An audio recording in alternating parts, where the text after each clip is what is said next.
My Zoom talks now. I don't really know why that started happening. um, okay, going live. All right, welcome everybody. This is Soma Miller here with The Essential Man, and I have with me here today a very special guest and friend of mine. His name is Dave Glaser.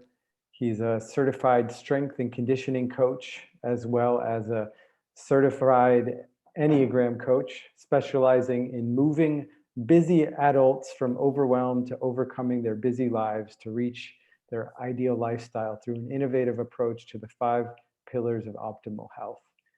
So welcome, Dave. Really, really great to have you here, man. Appreciate you taking the time to connect with me and the community and share your gifts. And so, I often get really curious at the beginning of these when I actually read the bio and take a chance to let it digest, and usually there's something that pops out to me that I want to explore further.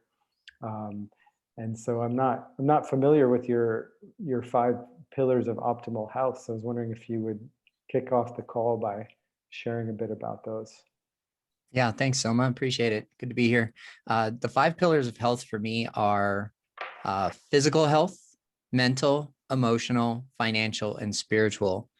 And what I found over the past few years of just digging deep, going inward within myself, is that the spiritual pillar is an overarching philosophy, and the other 4 pillars, they help support that spiritual path that I'm learning to discover in my own life. And to simplify it, if one of our 4 pillars, financial, mental, emotional, and physical, is weak or shorter than the other 4, then everything out in life is going to be out of balance. And I'm not sure if you can relate to this, but life is oftentimes a constant balancing act between the ebbs and the flows of our finances, how active we're being, which then contributes to our mental and emotional health. So when all 5 of these pillars are interacting with each other, and as men, we tend to compartmentalize our lives of like, oh, work is over here in this one silo. My relationships are over here in another silo. And then my money story is here in the middle. But when we integrate all 5 of those pillars, that's when we see ourselves really flourish in life. Yeah, beautiful. Yeah, because there's that saying in coaching that how you do one thing is how you do everything. And I don't know if that always applies, but I find that there's a pretty strong grain of truth that runs through that concept. Because I tend to study patterns in life, and I see how patterns replicate themselves, based on our conditioning, our beliefs, and all of that. So yeah, that totally makes sense to me. And what have you noticed in that process as you work with your clients or yourself, in terms of how to do that balancing act and kind of dancing between these different areas? Do you find that it's best to try to be hitting many nails on the head consistently, or do you find that it's often best to just apply yourself somewhere and put a lot of focus and attention, and then kind of strengthen a certain area and then move on? Or is there no linear path to it? Yes. Yes. Personal growth is nonlinear. Like, we can go through ups and downs from day to day, week to week, and month to month. So I love the question because as I walk through this path of being a man, I find myself spreading myself really thin with distractions. So how that shows up in my life is when I'm distracting myself from my physical pillar, where I'm finding excuses of not to go to jujitsu or not to go to the gym or not to eat right, then I see that leak out into other areas of my life. So why I said earlier that the spiritual pillar of optimal health is the most important is when I'm focused in on being part of something greater than myself, having a spirituality to my lifestyle, I feel as if the other four pillars are enriched through that practice. So if I were to pick one of the five dimensions that we're talking about right now, it would be the spiritual pillar of health. Mm. So it's like fill that cup and it kind of overflows into all the other ones in a way. Mm-hmm. Yeah, very much so. Yeah. Yeah, that's beautiful. And I have a similar experience. You know, I tend to put a lot of energy in the spiritual. You know, sometimes it feels I'm gonna speak kind of personally in my share here, because sometimes I have such a, you know, sort of affinity for spirituality that um, I've had a tendency to kind of lose myself a little bit in that pillar, and maybe sometimes neglect the rest. And on one hand, it feels really good to have that as a foundation. But sometimes leaning into that too much, like, you know, I can, you know, how sometimes spiritual traditions will, you know, aspire for these, uh, you know, places of consciousness, and then sort of forget about the material world that we're all living in, right? Like dealing with money and paying taxes and all that other fun stuff, right? Yes, absolutely. Yeah. Yeah. Yeah, that resonates with me because a part of my spiritual practice is meditation and breath work, which to me also contributes to my physical pillar of health. Mm-hmm. If I'm embodying this meditative and breathwork practice in my spiritual pillar, then that's how it flows over into my physical pillar, because I can feel my body and the presence within my body that much more. Mm-hmm.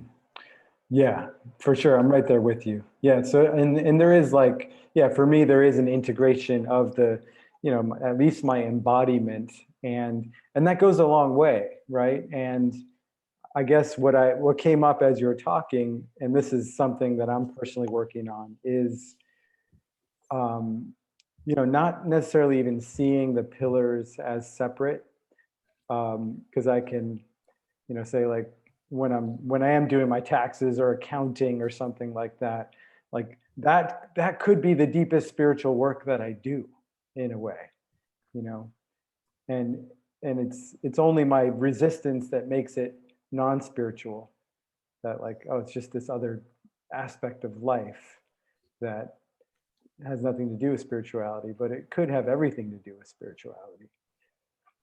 Maybe. I'm just kind of presenting that possibility. I haven't quite gotten there yet, but Yes, I totally understand what you're saying. As tax season has come and gone, I was doing my taxes last week, and I had some hesitation when I was going to sit down in front of the computer and finish off that process, because there's always that anticipation and apprehension of what's the number going to be that I owe as a business owner. And so that's where the hesitation comes from. When I hesitate and when I have anticipation about something, that shows me where to look through a spiritual lens. Mhm. And if I go into that financial pillar of my health with a spiritual lens to it, then I can look at the final number and say like, oh, federal 750, but I'm getting back this from the state. Okay, great. So I went ahead and bit the bullet and just paid the 750, knowing that I was going to get paid back from the state. And then a couple of days later, my spirituality, my spiritual practice there, since I released it and since I let go of that attachment to that money and just said, okay, this is how I contribute, the universe or the spiritual nature of the financial pillar came back to me, and the state said, oh, we underestimated, we actually owe you twice as much. Nice. Yeah. And it brought me back to a centered place of like, okay, when I face my fears in the financial pillar Yeah. with a spiritual groundedness, well, then I can absolutely handle whatever comes my way and accept or detach from the outcome there. Yeah, yeah, absolutely. It's kind of like this, spiritual or energetic law of prosperity and flow, and sometimes like this desire, this kind of graspy desire to hold on to money, right? It actually Mm-hmm. can kind of repel it in a way. Mm-hmm. And, it's that's why I think like the financial piece can be some of the deepest spiritual work we do, because it really shows us our attachments in a way and our need to be in control. Um, Agreed. so Yeah. yeah, yeah, I'm glad we're touching on this, because it's such a rich topic that I haven't really talked about money much in this community, and it feels important to kind of weave the two together, because it is. I found it in my coaching practice, how that same paradigm goes on quite often. Like this, I can, like my old belief system, my old mindset was all about like, this kind of hustle scramble mode of being to try to make money. And it required a lot of energy, right? It required a lot of Yes. um, the need to be, you know constantly on doing, and kind of tethering my value to, you know some quantifiable thing that is connected to my worth, right? Like what Mm-hmm. I'm giving. And I've just seen how, as I've begun to like kind of disentangle my identity value from just the value and the energy that I'm offering and generating, and also simultaneously, cutting some of those strings of attachment to, like, needing something to happen in any kind of a financial exchange, or desire for something to happen. And the more relaxed I am in my nervous system about it, the more sort of in the spirit of faith, of just like trusting when I give my gifts, you know, I'm going to align with the right people. They're going to receive them. They're going to want to pay me for them. And that's when it just feels the best, right? Mm-hmm. Mm-hmm. Releasing all the kind of stickiness around money. And yeah, Absolutely. it's been a powerful practice to work through that. Yeah, I can relate a lot. Yep. Mm-hmm. Yeah, cool, man. One thing that I got excited about speaking with you about on this broadcast was the Enneagram, because it's something that I'm not very familiar with. It's been sort of on my periphery. I've got some good friends that love it and swear by it. I get, I have all these different systems that are out there. Like, I can only handle so much information, like astrology and human design, and they're all interesting to me. But I don't think I've ever gone that deep on any of them, even though some of them resonate. I would love to hear your take on the Enneagram. Maybe you can just give us a little overview of where it came from, what it's about, and how it can be useful for somebody. Yeah, great. Yeah, like you, I've found a lot of tools out there and a lot of systems that uh I couldn't go all in with because that would again spread me too thin. So I choose to focus on things like the Enneagram because it deeply resonates with me. It's very clear and very accurate for my personality type. So essentially, the Enneagram is a personality typing system that has 9 different personality types. 1 through 9, they're oftentimes called type 1, type 2, and then they each have a name for them. When I found the Enneagram about 4 years ago, it was through a workshop locally here in Denver. And I discovered that my personality type is called the Challenger. And when I read through the description and the tendencies and the fears and the motivations and desires of the Challenger, I was just like, oh my God, I felt seen for the first time in my life, seen and understood, because my relationship at the time was really struggling. And I shared the typing system with my partner, and I said, hey, take a look at this website and read through a couple of descriptions and pick the one that you resonate with most. Because we didn't have the time while I was at the workshop for her to take the test. So she picked the one out that I was like, yes, absolutely, that's you. And the Enneagram shone a light on why we were having so many challenges.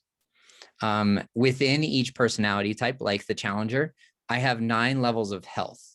1 being at my optimal health and 9 being at my worst. And it gives me a mirror to hold up to myself to read through, say, like level 3. It's really hard to operate at level 1 at all times. You know, we're going to ebb and flow through all 9 levels of health almost every day. But if I read through the description of like level 3, this is where a typical challenger sits when they're a little bit above average health. I'm like, okay, that can be my daily check-in or my weekly check-in of where I'm at. Myers-Briggs is one of those typing tools out there that it shows us how we see the world. Well, the Enneagram is how the world sees us. So sometimes men, not sure if you can relate to this, we externalize our validation and we concern ourselves so much with how other people see us. Well, the Enneagram is a tool to help us understand that, and also a personal processing tool of like, okay, why do I seek that external validation? And what can I do about it? How can I grow through holding up a mirror to myself through this Enneagram typing system? And what's my path? Where is a path for personal growth that can help me identify who I am at my core so that I can show up as authentically as I possibly can in my life? Cool. Yeah. That's interesting. I never heard it really framed in that way. So before we went live and started recording, you had kind of pulled up my Enneagram, which you had asked for me when I was a guest on your podcast. And yeah, just for the sake of my own curiosity and what I think might be interesting to explore is, maybe having a look at that. I don't know how quickly you can kind of analyze it, so I don't want to totally put you on the spot, but if you're comfortable with that, maybe having a look and just seeing how what you were speaking of, like, what does that mean through the lens of how the world is viewing me, and how might I engage with that? Yeah, I'd be happy to. This is one of my favorite things to talk about. And I can relate a lot to your personality type being the challenger. You're type 1 on the Enneagram, also known as the reformer or the moral protagonist. And the similarities between you and I, Soma, is that when I'm at my best, I'll champion for the little guy. I always root for the underdog. And in a way, when you're at your best, you also do too, kind of in like an idealistic or an advocate for others. But yours is less from a motivation of rooting for the underdog as it is from being morally correct between good and bad, evil and good. And so if you're experiencing the world in a similar way that I do, it helps us relate better to one another. And out of curiosity, I looked up a few famous people who share your personality type. Some people like Plato and Joan of Arc and Gandhi and Kate Middleton, Michelle Obama. So those are a list of people that are supposedly type 1, the reformer on the Enneagram. So did any of that stand out at you as I went through the description? Yeah, I mean, certainly. I mean, at the same time, like, it's hard for me to look at myself as moralistic, but I think I do have like what I try to do, at least in my own spiritual practice, is practice like a middle path kind of mindset where it's not so much about black and white, right and wrong thinking. I try to be inclusive, but there, underneath that, like I'm pretty clear about what's true for me, Hmm. and what feels right to me, and what I imagine would set the world on track, collectively as a culture for the greater good. So I Hmm. guess, there's a little bit of moral righteousness in there. It's hard to admit about. Sure, absolutely. Like I said earlier, the Enneagram is a mirror for us. Yeah. And what I hear you describing is from a framework of a really integrated person. Maybe at the upper end of the optimal health, those levels one through 9. When I'm at my worst and I view it through the lens of the Enneagram, I can be very controlling and manipulative and kind of overbearing. Hmm. Well, if I see those things showing up in my life, like in my partnership or in my business or in my behavior on social media, in any of my coaching practices, well, then I need to do a personal check-in. Hmm. So if your contribution to this world is to set the people that you impact on a path towards betterment or personal improvement, or just walking with them on their path, well, then I can see a lot of your personality type in the purpose and gift that you have to give to the world. Hmm. Yeah. And so on that kind of spectrum of health, like what would I want to have my eye on in terms of like, oh yeah, I'm like kind of operating at like a low level, low vibration here, Mhm. and how, what would I look like? What would it look like sort of at the highest level? Sure. Yeah. I'll pick out a couple of things from my notes. I'll read what level 8. This is near the lower end of optimal health. Uh, the reformer has a tendency to become obsessive about imperfection and the wrongdoing of others. Although they may fall into contradictory actions, hypocritically doing the opposite of what they preach. Hmm. Does that sting a little bit? Does Yeah, that that sounds about right. Yeah, and what we're talking about right there on the lower levels of optimal health is we're talking about your shadow. Yeah. These are the things that are subconscious or the things that we may want to hide from other people or hide from ourselves. Hmm. And that's the beauty of the Enneagram, is it's not always going to be sunshine and rainbows about like the Myers-Briggs would say that I'm the executive. Okay, well, executive alludes to leader and forward moving. Well, the Enneagram, like I described earlier, when I'm not at my best, controlling, manipulative, decisive for my own gain, Yeah. and then overbearing. Well, those can also be characteristics of an executive in a corporation. I That don't want to happens quite reflect that often, right? shadow, Yeah, right? for sure. Yeah, that's cool. Yeah, I like Mm-hmm. that. Yeah. Yeah, and it's, Mm-hmm. it feels like, the shadow work practice for me right now, even in this moment, is like, can I own that, live on this broadcast, or, let my audience know that, sometimes I'm a fucking hypocrite. I'll tell you what to do, but I won't do it myself sometimes. Yeah. Mm. Yeah. Yeah, that resonates. And then we also have an opportunity to look at ourselves through a really positive lens. And the Enneagram can be a very supportive tool. So at your very best, I'll read from my notes, you can become very extraordinarily wise and discerning by accepting what is. You become transcendently realistic, knowing the best action to take in each moment. You're very humane, inspiring, and hopeful, and the truth will be heard. Hmm. How does that land with you? Yeah, that definitely feels like what I'm aspiring to be in my life, for sure. And sometimes I Mm-hmm. feel like I hit that note. Yeah. Mm-hmm.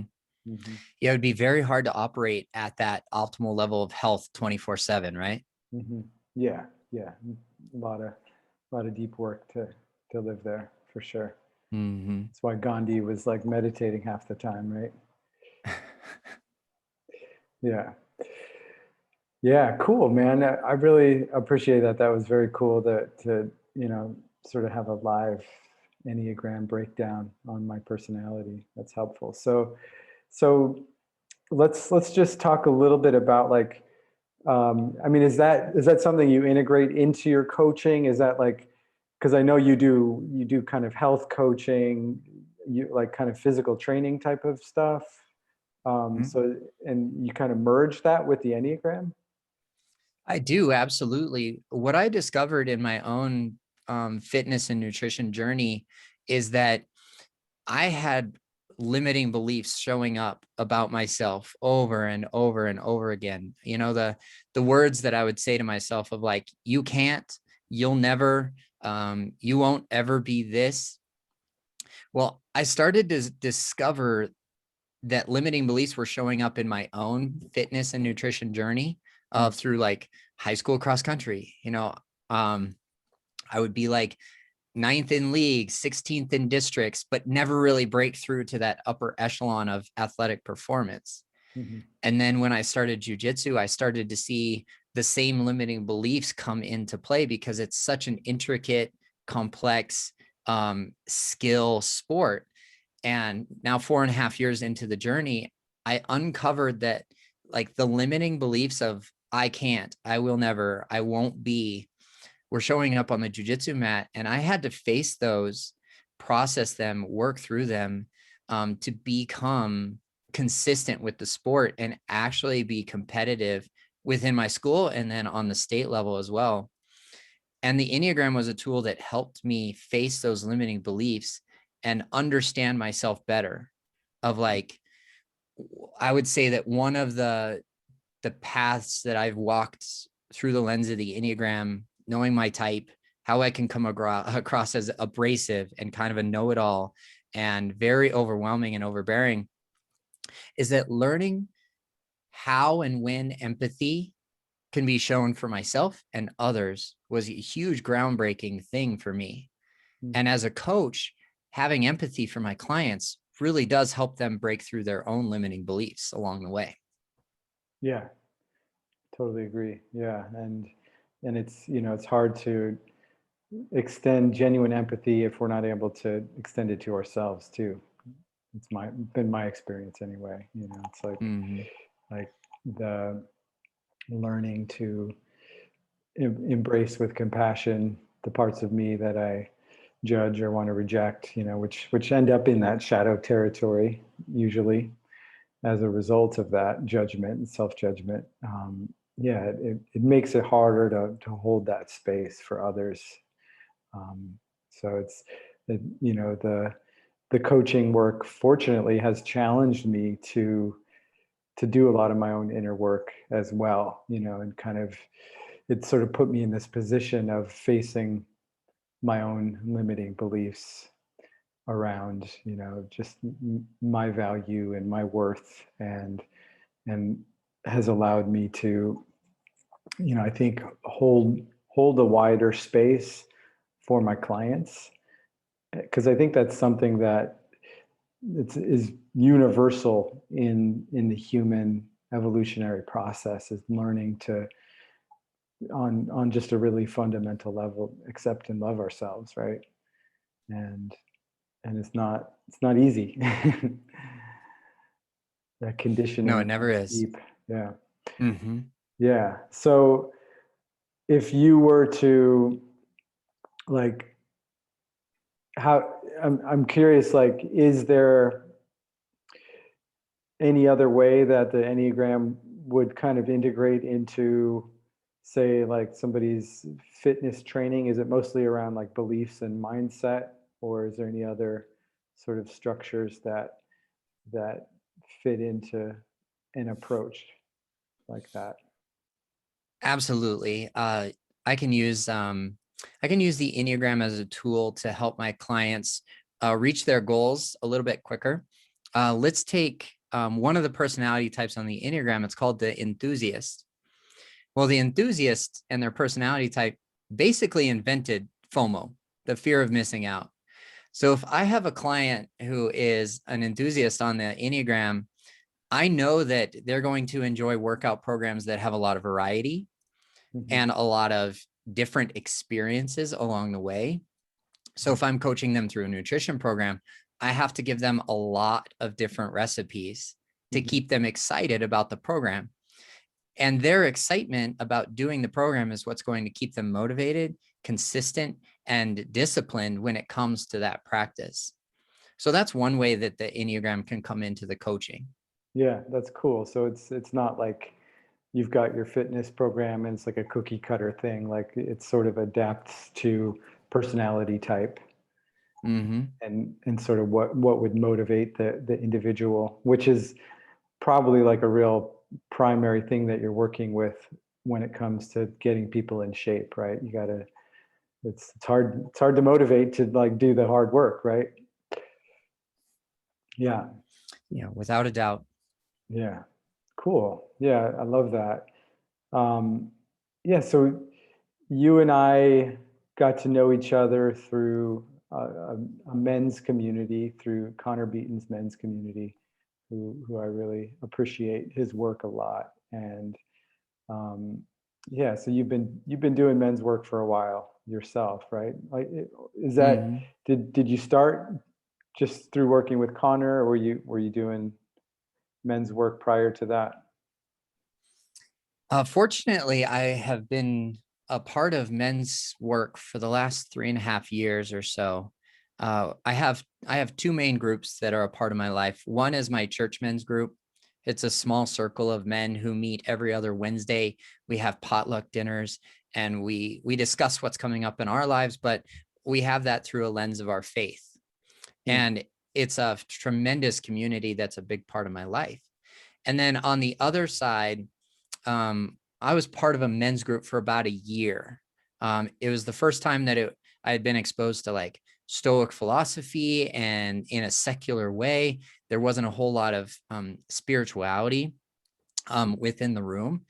And I was invited there by one of my podcast guests. I'm like, oh, great. Yeah, a way to deepen connection with other men. Because that's what I was looking for at the time, is I wanted to build better relationships with men. I didn't know necessarily that it took work to do that. So I went to the small group, experienced it the first time with one facilitator, the person who invited me, and then the other facilitator who ran the regular meetings. We just never really clicked. And it was a small group, 8 to 10 guys, no more than that, so that everybody had a chance to feel heard. Throughout the process, I viewed my challenge with the facilitator as a point of growth. Okay, how can I appropriately face conflict in a safe container like men's group while still building better relationships with men? And if I were to say that those were my two goals of joining that men's group, then I met those goals, because I have two really good friends who came from that group. I just saw them on Friday night. We met up and watched a hockey game, and we were able to sit at the table and have a deeper, more connecting conversation because of our relationship that was formed in the men's group. What I understood about the men's group as a whole is that while it has its tremendous effect and impact and influence in my life, it wasn't the right place for me because of that facilitator relationship. And by taking ownership and giving it a full year to make sure that it wasn't necessarily entirely my stuff that I was putting into the group, or lack thereof, I was able to grow exponentially in a direction that was different from maybe the expectation that we had when we first joined. And by eventually saying, hey guys, it's been a great year. This isn't the right fit for me anymore. I want to keep in touch. Let's go golfing, or let's go meet up for a sporting event. That was one of the best decisions I've ever made for myself, is putting behind something that wasn't the right fit for me to go find something that is the right fit for me, like the alliance with Connor. Yeah. Yeah, that's cool. I love how you stayed with it and challenge yourself to really look at, like, am I just, projecting something onto this group or whatever, really like taking the time to assess rather than just bailing right away because it didn't feel right. And Mhm.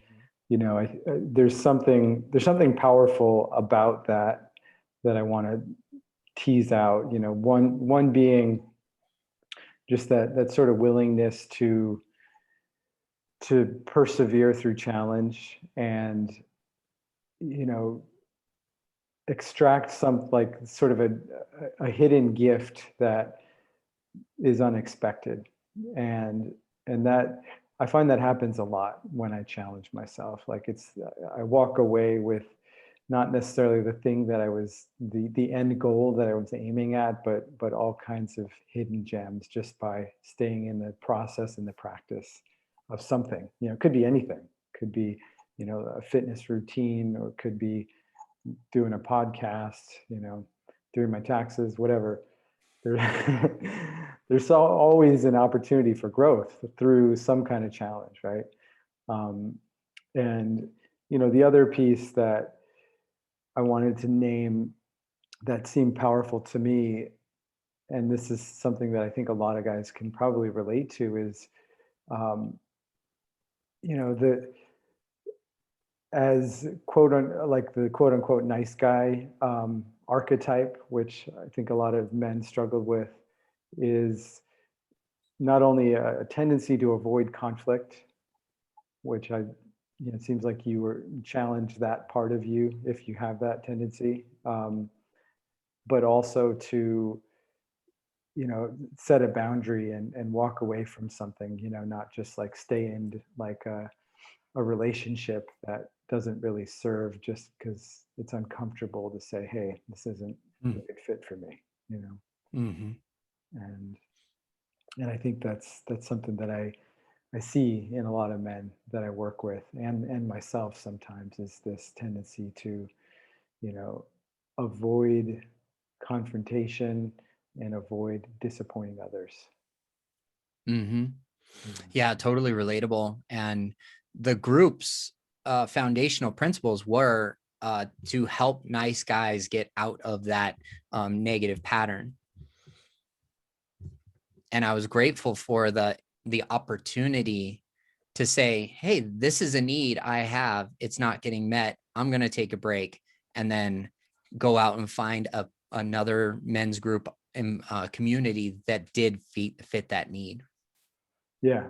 Yeah. Awesome. Yeah. And it's, it's something to, sometimes we have to go through an experience too to get clear on what it is that we need, right? And any relationship can be like that too, romantic relationships. Like sometimes if we don't take the risk of getting in relationship, I think another tendency for the quote unquote nice guy is to play things safe, so maybe there'd be a tendency to like avoid relationships because we don't risk getting hurt, we don't risk getting disappointed, but having the experience helps to clarify our truth.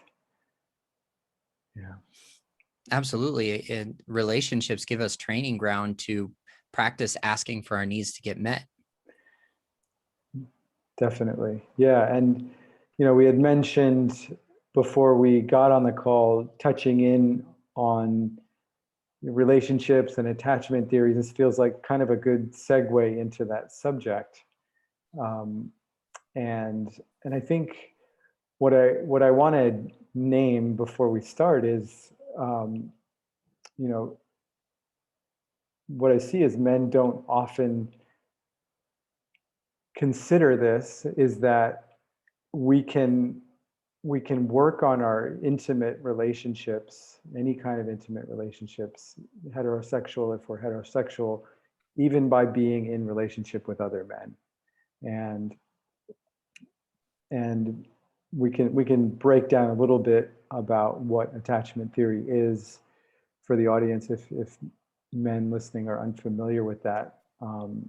But what I will say before we do that is, there I've learned that most of our wounds, our sort of childhood scars that create our conditioning and our beliefs and our traumas, they are created relationally.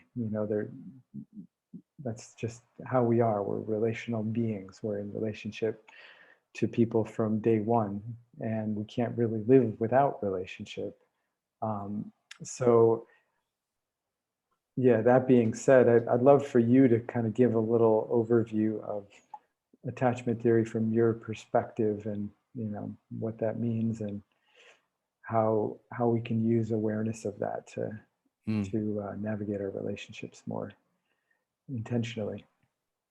Yeah, that's a great point. And I'll second everything that you just brought up there, that um, Harville Hendricks is the creator of Imago style therapy. And he says we're born into, we're wounded in, and we're healed in relationships. And attachment theory is another tool, just like the Enneagram, to show us more about ourselves and specific to the way that we relate and attach to others. Like you said, the deep healing work that men can do in connection with other men most certainly impacts their romantic, intimate partnerships as well. So that being said, attachment theory looks at what our childhood influences and our caregivers were able to show up for us, and how that became cemented in our in the way that we view the world and the way that we view our relationships. So there are 6 different attachment styles. I'll just briefly cover the 3 main: avoidant attachment, secure, anxious attachment, and then there's disorganized attachment, which includes things like dismissive avoidant, anxious preoccupied, and fearful avoidant. So those are the 3 kind of subgroups that kind of show up at a little bit more intense levels in relationships. So for today's conversation, let's just focus on the main 3. Yeah. About 50% of the population is securely attached, which meant that they got a consistent, reliable attachment from their caregiver, whether that be a mother, a father, or both. It could even be extended as far as like a grandparent. If a grandparent was a main caregiver, you can learn secure attachment from them. If your caregiver was inconsistent, unreliable, and left you to your meeting your own needs, then you most likely became avoidantly attached, which is about 20% of the population. If you were always unaware of what was coming next from your caregiver, like they were so unpredictable, like love had to be earned, then you most likely formed an anxious attachment style. And that's about 25% of the population. Mm. Yeah. I didn't realize the percentages, and I'm always surprised every time I hear. I mean, I've heard the 50% are securely attached, and I'm always kind of surprised to hear that. Maybe because I fall into the other category and tend to attract, partners that are there as well. Mm-hmm. Yeah. There might be another reason for our kind of heightened awareness of the anxious and the avoidant attachment styles, is because those 2 styles are generally the ones that are looking for help. They might be asking for advice in their relationships, of their friend group, of their family, or they might be seeking out somebody in a support role like yourself as a coach, of like, hey, there's a pattern in my relationships. I'm not exactly sure what it is. Could you help me identify that? Well, oftentimes securely attached people aren't seeking out that much advice, because they know how to regulate their emotions and their central nervous system in a relationship a little bit better than the other 2. Mm-hmm. Yeah, that makes a lot of sense. Yeah, so that kind of speaks a little bit to knowing where you're at. I guess I was wanting to hear a few examples of like how that might play out. It sounds like with the secure attachment, you generally have a good way of regulating your emotions, your nervous system, in maybe in conflict or challenging situations, stress, all that kind of stuff. And what about at least the other 2 primary ones? what would be some examples of how they could play out in relationship? I love this question. First of all, before I dig into each of those two types, I'll let you guys know that the avoidant and the anxious actually gravitate to each other. So Yeah. this is where we come across something called the anxious avoidant trap. Hmm. And you may hear an anxiously attached person frequently talking about their needs not getting met. Oh, this person doesn't text me back for a couple of days, and it makes me feel like I'm not wanted, or they're not interested. An anxiously attached person would be like, my partner doesn't have as high of a sex drive as I do. I would like to be more intimate more often. Um, my partner disappears on me for a weekend. This is what an anxiously attached person might actually say about their relationship and their partner. An avoidantly attached person might actually come across as like, my partner is clingy, they're needy. I really like them, but there's always a but, as in Hmm. like, this is my escape route. Cause like, if they get too clingy, I have an excuse to walk away. Hmm. And that's an avoidantly attached person, which I can resonate to a lot. It's how I spent 20 years of my life in relationship of like, oh, my partner isn't perfect, I'll walk away. My partner isn't giving me enough space, I'm going to walk away. And it's certainly not an integrated way to live. It's certainly living within the shadow. Hmm. But one of the key components to me breaking out of an avoidantly attached pattern is to lean into my relationship. Uh, I'll get a little personal with my share, but the other night, my partner and I had really good dinner experience and a really good connection on the couch while watching one of our favorite TV shows. And then we did have a really connected, intimate moment. But before we went to bed, I was being playful and I rolled over and I said, well, good night then. Well, for my anxiously attached partner, that was really a moment that triggered her. Hmm. And she sighed. She just gave that big breath as the lights were out and we were about to go to sleep. And instead of my avoidant attachment style in the past being like, oh, it's her problem, I'll let her deal with that. Yeah. Because I'm choosing to lean into my partnership and support my partner in the things that she wants and needs and asks for, I chose to roll back over and say, hey, I heard that sigh there. What was behind that? Hmm. Or is there more to it than that? And she was able to share with me what was coming up for her in my behavior. And I owned it. I apologized and I said, thank you very much for sharing. What do you need right now?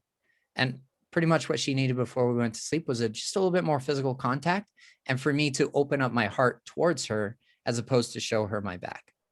Yeah.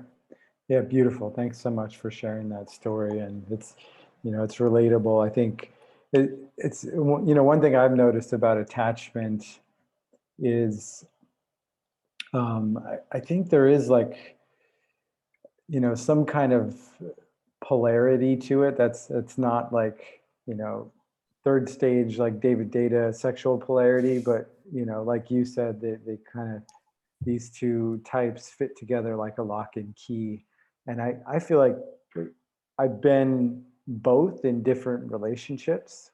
So I don't know if that puts me more into the kind of subtypes or something like that. But yeah, it's, I think the edge, if you're a man that's more avoidant, is around like leaning into intimacy, right? And leaning into those moments where, and really what I notice myself when I'm in that avoidant state is I'm actually just trying to protect my own heart, Mm-hmm. because opening my heart doesn't feel totally safe, right? Mm-hmm. There's a risk there in Mm-hmm. trusting that if I allow the flow of love to happen, that it's gonna be sustainable. Yeah. It's it's another opportunity for us to look at our limiting beliefs and our own fears and our own shadows there. And you're absolutely correct that there is a polarity. We all have secure attachment. We all have anxious and avoidant attachment within us, because our caregivers couldn't be 100% consistent on either end of the spectrum 100% of the time. It would be if you have parents out there, they'll understand that. They'll be like, there's absolutely no way I can show up 100% for my kids at all times. I mean, I have an 18-year-old daughter. We're starting to understand how my parenting has brought about an attachment style for her. And it's my role as her father, now that she's an adult, is to support her on that journey as she figures that out. And the more I heal my own attachment wounds through masculine relationships, the more I can support her and the more I can lead. So that's what I've uncovered is through, you mentioned David Data, through understanding my masculine core, my essence here, I can actually repair these avoidant wounds in my relationship because I feel more grounded and centered and embodied in my masculinity. And therefore I can lead my partner with a little bit more of that leaning into intimacy pattern and behavior. Yeah. And I agree. There's something about the embodiment work that myself I've noticed, and men that do this work, is it expands our nervous system capacity to be with these uncomfortable edges of intimacy, which is really about, can we stay grounded and in our bodies and keep our hearts open and be in that circulative flow of love, which Agreed. takes practice. It takes training to remain there, right? It does. And it's not easy work either. We're going to meet that edge. We're going to back off from it. And then we're going to be reminded that we've got to meet that edge again. Yeah. And that's the gift, right? That's the gift in mature relationships is, hopefully if we've, not only chosen a partner that's doing enough work on themselves to becoming more conscious themselves and showing up and creating this secure bond, and then we can have this mutual gifting, right? This kind of reciprocal exchange of flow of masculine and feminine energy that really supports this reciprocal evolution, which is beautiful when it happens. And sometimes it's hard though. Absolutely. Yeah. The more I learn about it, the more I learn of the little nuances to pay attention to, the more conscious and the more present I feel in my partnership. Yeah. Yeah. I loved hearing a little bit about your daughter, and how, I have a 15-year-old daughter who actually isn't speaking to me currently, which kind of breaks my heart. And yeah, it's beautiful to hear how even at 18, there's, your capacity to, number one, like recognize that maybe certain points of her life, you maybe were not, all the way there as you could have been, but you're still supporting her growth at this age. And in a way, the work that you're doing on yourself right now as a man, really transmits into her growth into adulthood, even at this age. It's inspiring.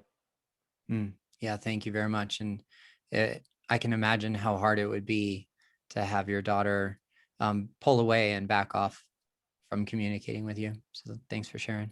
Yeah, it's probably the hardest thing I've been through with her in this whole time, but it's for me is a learning as well, and learning how I can still be tethered to her with love no matter what, no expectations.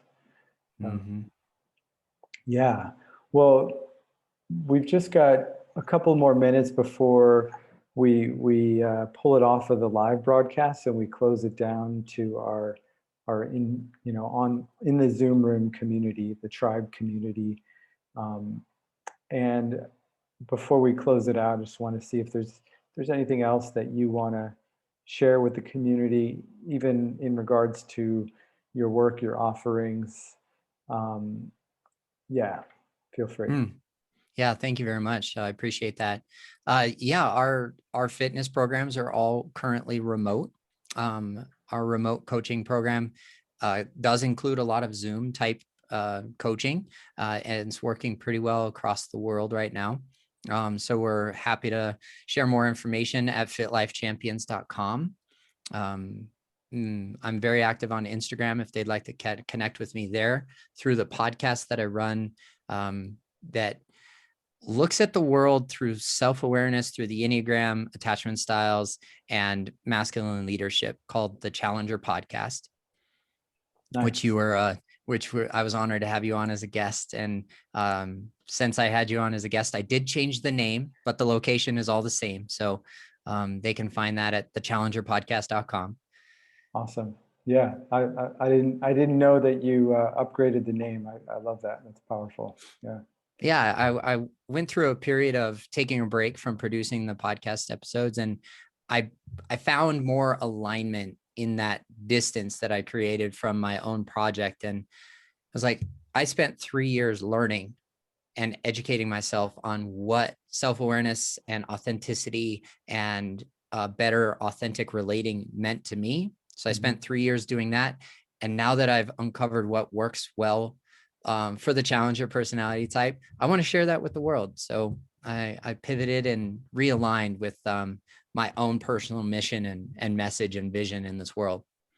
Yeah, that's great, man. It's such a good example of, being willing to sometimes let our creative babies kind of die, and be reborn again and become something new. And sometimes that's needed. I know I've had to go through different permutations of my own work, and in a way it's an ongoing process. So I love how you modeled that. Yeah, I appreciate that. Thank you. Yeah. Cool. Well, thank you, community, looking at this live on Facebook.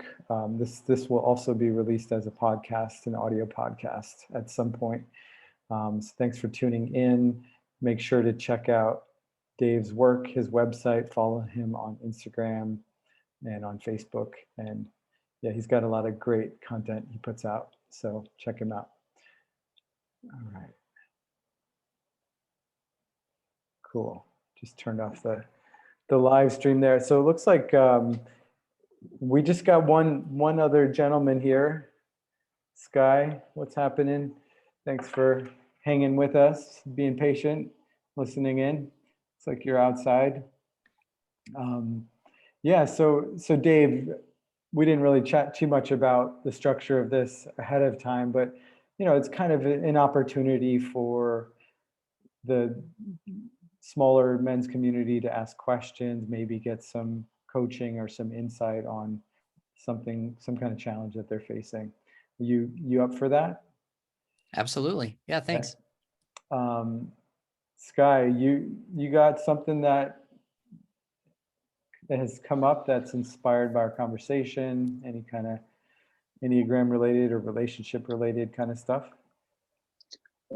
Yeah, when you guys were talking about the 5 pillars, that's kind of hitting hard for me. Just realizing how much I've been lacking in my spiritual pillar in the last, well, pretty much since I had my first son. I don't know, kind of edging away from my spiritual connection into more like, physical doing and the financial aspects, other pillars of relationships and whatnot. And I'm wondering if you guys have any advice on how to dive back into my spiritual pillar, which used to be like my strongest pillar for sure. It was all I had for a while. So. Yeah. I mean, I'll let you take it, Dave, if you got something you want to ask or throw in there, and I can add anything that comes up for me. Yeah, absolutely, Sky. That's a really good question.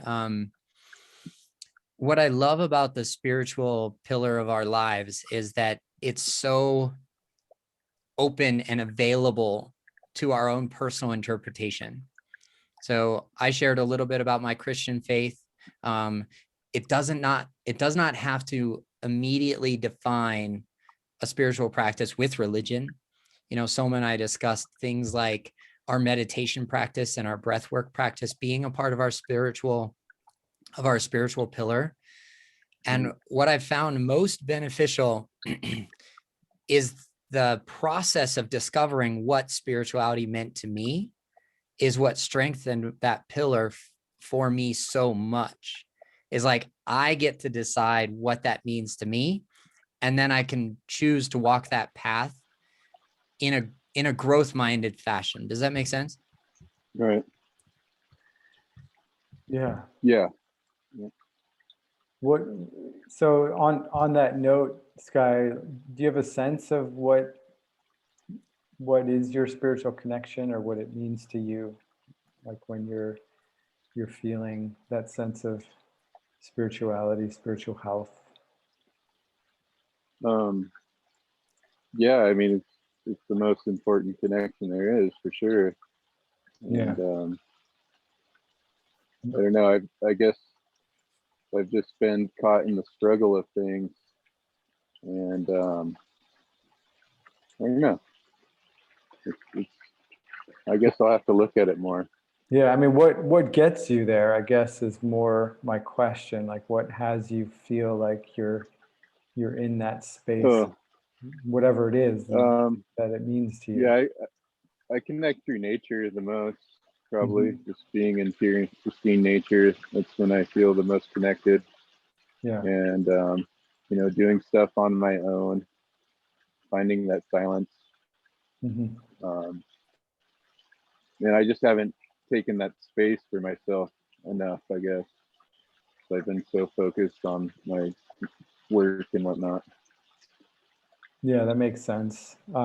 Yeah, so, one, I want to offer a couple of things if you're open. One Yeah, being, start like there's two tracks, right? There's like there's the monk track and there's the householder track.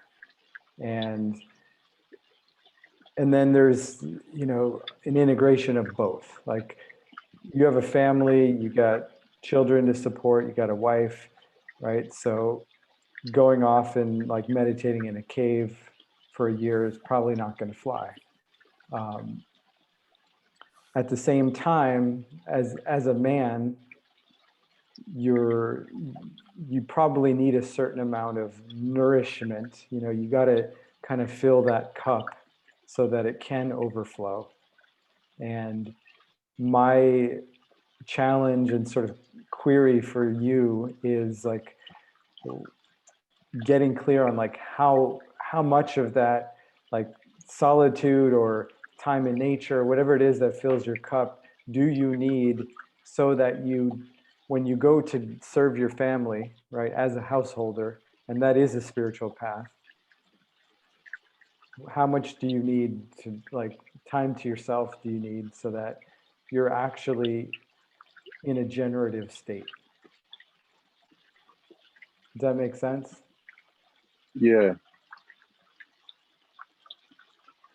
yeah. It does. I think I just need to probably dedicate a certain amount of time. I've in the last week or so, couple weeks, I started dedicating an hour every day to just focus on passions, doing creative stuff, and that's like been huge for my stress levels. Nice. Yeah. Yeah, that's great. And so here's one other piece that I want to add to that, because you've been in your relationship for a while.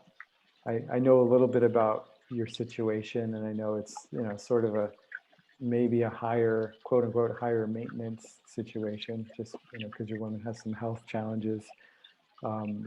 And regardless of that, like, there's the reality of the needs of the family and the wife, right? And then there's like what we make up about what's needed. And I think it's important to like really separate out what's really needed, and and attend to that versus the sort of anxiety that comes from like the what ifs. And you guys have conditioned your relationship in such a way that like you're probably expecting yourself to be on a certain amount of time, you know, to give a certain amount of energy. You're expecting yourself, she's expecting you, just because of the way you guys have done relationship up to this point. And so whenever there's a break in patterning, there's going to be some kind of resistance. And so I'm just naming this because when you start to take time for yourself, like there might be some pushback, you know, there might be some panic. There might be some panic, like, you know, her nervous system's going to maybe freak out and be like, you know, you're taking an hour to yourself, you know. And this is super common in family dynamics, right? And it's really hard for men to take time for themselves. So I just want to name that so you can kind of keep an eye out for it, and be willing to kind of in a loving way stretch those edges of, you know, like I always need to be on, you know, and be like trusting that you're going to be okay, you know, you're going to be okay with me gone for X amount of time. Yeah, definitely dealing with anxiety attachment. Yeah, I have the avoidance attachment. I realize. there you go. Yeah, hearing the description. Yeah. So you know, I mean, you heard a little bit of how Dave worked with that in his relationship, and that's, you know, I would say that's kind of an ongoing tactic.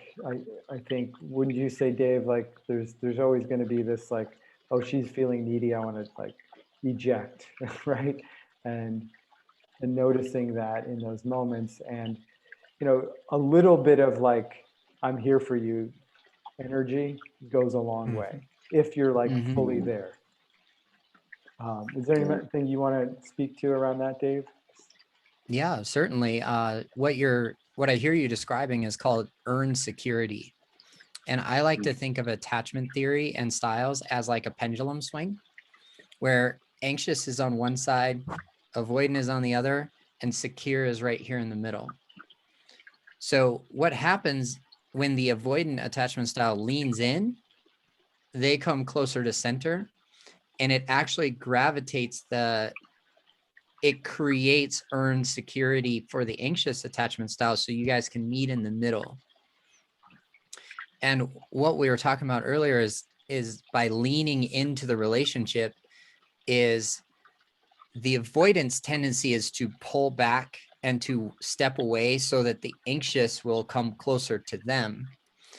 And what happens when the avoidant steps in and leans in just a little bit more effort than they might feel natural, it calms the nervous system of the anxious attachment style so much so that those tendencies and that style seems to be a little bit more grounded itself. And that's where masculine leadership really comes into play in the conversation of like, my grounded and centered presence makes it a safe place for my anxiously attached partner to be themselves, to be authentic, and to live in that secure place that we've created. That's our leadership that does that for our partnership.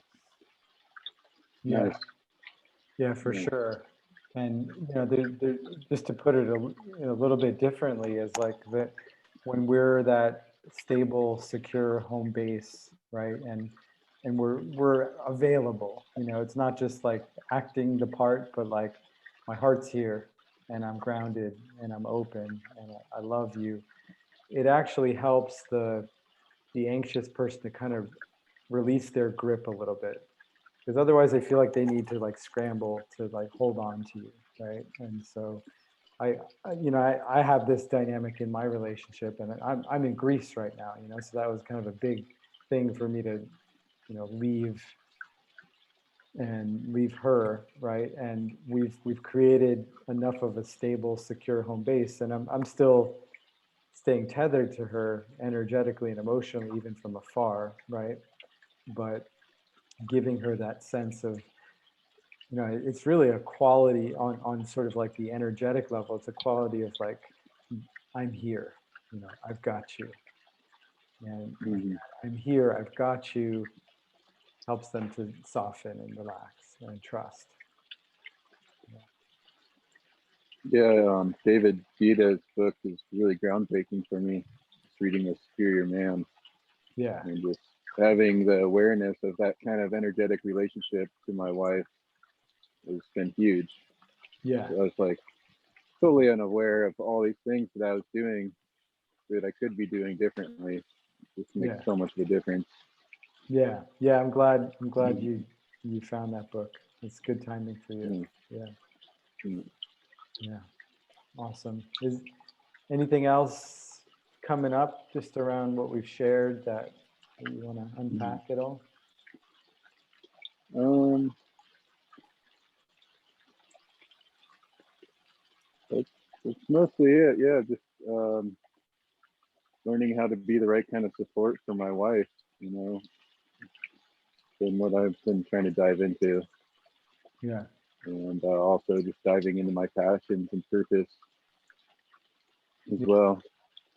Mm-hmm. And I think using those different tools, I'm interested to look into the what is it, Enneagram. Enneagram system. That sounds really interesting. I'll try to check that out. Mm-hmm. Yeah. Yeah. There's definitely, the sort of the work from that book, it's a lifelong practice, and it's definitely not an easy path, That's why called the superior man, right? You know, keep riding those edges. But I found it seems to create an overall more fulfilling life and relationship from that more intentional place. Yeah, yeah, I like the concept of riding the edge too. I've been working with that a bit. Yeah, And, yeah, yeah, and that's the value of having groups of men, to challenge us, right? Like Dave's podcast, the Challenger podcast, which I'm sure there's a certain quality that he brings to his work that embodies that challenge. But there's it's really challenge in David Data's words that kind of puts us into our masculine energy, right? Sort of activates the masculine in us to live on that edge of challenge. And I'm not saying we always need to be doing these extreme things. It's like where our edge lies can change day to day. mhm. It's not like a constant. And so, I think another practice that couples really well with this kind of work is sensitivity training, to be sensitive to our own nervous system as well as our partners. And that's that energetic work, just like really opening up the body so it can be more sensitized. Mhm. Yeah. Mhm. Is there anything you want to add to close us out, Dave? Yeah, thanks so much. I feel as if the only thing that came up for me to ask you, Sky, was what does that practice of silence look like to you? What does it sound like? What does it feel like? Mm. Well, um, I just feel like this feels clear and empty and calm, peaceful. Hmm. I Is usually there is have there a place is there a I place you have like like to a go for that?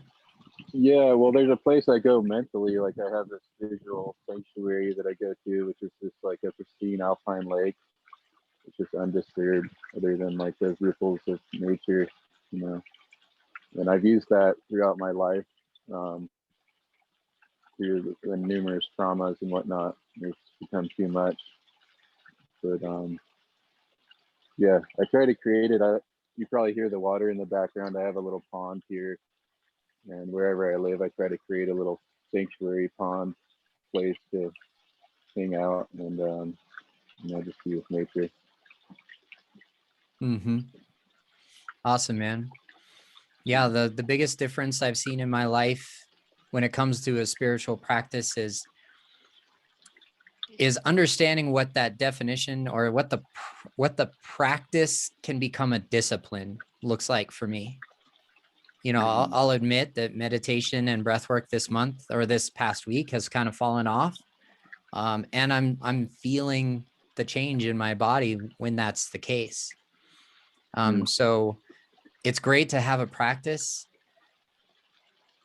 that grows into a discipline. Right. Nice. Yeah, I guess that would be a good discipline for me, is to spend a certain amount of time in that place every day. Because it's been a while since I've been there, you know. All But right. I can get there from anywhere, so there's no excuse. Yeah, and your mind will probably come up with plenty of excuses, right? Yeah, for sure. Yeah, and I would love to challenge you to hold that discipline somehow, you know, to use our community to create some intention around like what you need, right? And sometimes, and I imagine this fits for you, like sometimes it's hard to choose ourselves first, as men, and that's totally okay. But if you can sort of choose what you're dedicating your discipline to, you know, and that might be so that it can overflow and serve your family or the world, you know, that might give the, you know, the challenge around showing up for yourself a little bit more of a deeper, bigger meaning to it. Yeah. Yeah. Well, cool, man. I really appreciate you showing up, sharing where you're at, and hearing where you're headed, and the value you got from that book and everything. So I'm excited to see what unfolds from there. Yeah. Okay. Yeah. Well, we're going to wrap up there. Dave, real pleasure to have this conversation with you. Love where it went. This was a really rich conversation for me. I like how personal it got, and learning more about you and your work and your depth and breadth of knowledge. It was really enjoyable. So thanks, and hopefully we can do this again some point in the future. Yeah, I would really like that. Thanks for inviting me in. And Sky, it was a pleasure to meet you. And it sounds like you have a lot of support here with Soma on reaching those goals that you have for yourself. Yeah, for sure. Hey, thanks a lot, David. It was great to meet you, and thanks for sharing all your knowledge and wisdom. You bet. It was my pleasure. Yeah. All right, gentlemen. Until next time, have a wonderful day, and see you guys soon. All right. You too. Take Thanks, care. Soma. Bye.